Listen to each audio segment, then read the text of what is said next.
আসসালামু আলাইকুম রহমতুল্লাহি ওবারাকাতু। সম্মানিত মুসলমান ভাইয়েরা, আশা করি সকলে ভালো আছেন।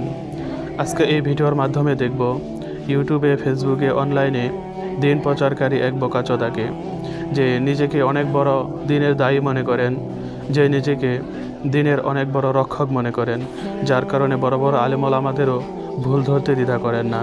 তো চলুন এরকমই এক বোকাচোদার ছোট্ট একটি ভিডিও ক্লিপ দেখে আসি, তারপরে মূল আলোচনায় আসব।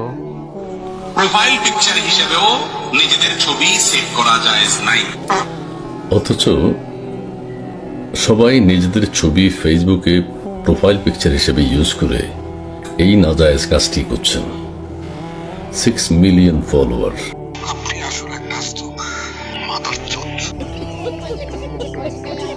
আপনারা হয়তো দেখলেন সে কিভাবে শায়েখ আহমদুল্লাহ হুজুরের ভুল ধরতেছে, অথচ শায়েখ আহমদুল্লাহ হুজুরের মূল আলোচনাটি কী ছিল, এমনকি সম্পূর্ণ ভিডিওটি কী ছিল, সেটাও আপনাদেরকে দেখাবো।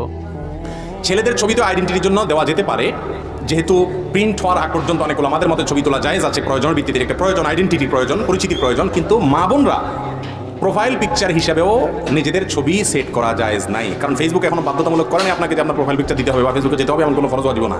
আমাদের বাংলাদেশে অনেক ইউটিউবার, ফেসবুকার আছে যারা ইউটিউবে, ফেসবুকে, অনলাইনের মাধ্যমে দিন প্রচারকারী বোকাচোদারা আলেম ওলামাদের ভুল ধরেন। এদের থেকে অবশ্যই দূরে থাকবেন, আর এদের এই সমস্ত ভিডিও পেলে অবশ্যই ভিডিওকে রিপোর্ট করবেন।